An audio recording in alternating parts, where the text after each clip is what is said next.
রাজধানীর মিরপুর ভাসানটেক ভাইয়ের কাছে পাওনা টাকা চাইতে গেলে বোনকে মারধরের অভিযোগ রয়েছে। বিশেষ প্রতিনিধি। রাজধানীর মিরপুর ভাসানটেক আপন ভাইকে টাকা ধার দিয়ে মারধরের শিকার হন সালেহা নামে এক ভুক্তভোগী। অভিযোগ উঠেছে ভাইকে ব্যবসার জন্য টাকা ধার দিয়ে টাকা দিয়ে দিচ্ছি বলে তালবাহানা করে। ধারের টাকা চাইতে বারবার সালেহাকে মেরে জখম করে। পরে সরকারি কুর্মিটোলা জেনারেল হাসপাতালে চিকিৎসা নেয়। অবস্থা গুরুতর বলে তাকে জাতীয় হৃদরোগ ইনস্টিটিউট হাসপাতালে ভর্তি করা হয়। এই ঘটনায় ভাসানটেক থানায় অভিযোগ দায়ের করা হয়েছে।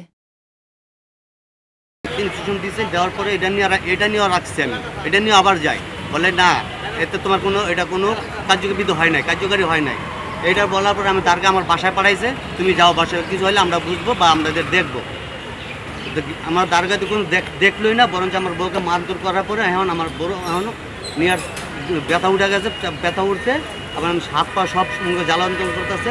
তারপরে আমি নিয়ে আসে আর মিরপুর হার্ট ফাউন্ডেশন নিয়ে আসছি। এটা কি মারা থেকে হয়েছে? যে এটা মারার থেকে হয়েছে। হার্ট ফাউন্ডেশন নিয়ে আসার পরে এটা আপনার প্রাইভেট মিরপুর ইন্টারন্যাশনাল হাসপাতালে নিয়ে আসছি।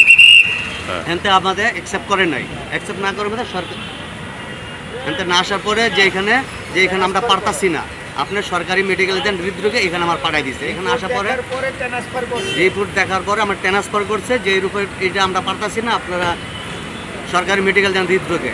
তো এখানে আসার পর যে চেক আপ করার পরে দেখি যে হার্ট ব্লক হয়ে গেছে।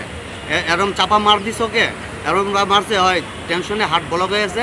এখানে এখন হয় বাঁচে কি না বেঁচে এটা আল্লাহ জানে, এটা আমার তো কিছু নেই।